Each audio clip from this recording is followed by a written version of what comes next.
guys, ang menu natin ngayon ay bok choy.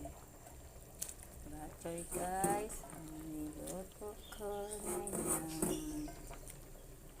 Ayan, ilagay ko na ang dahon ng sibuyas at ng pinchay. Konting halo na lang yan at papatayin na natin ang ating bok choy. Nilagyan ko nga pala yan guys ng konting dugo. Siyempre ang atay hindi mawawala. Yan. Yan ang aking bok choy.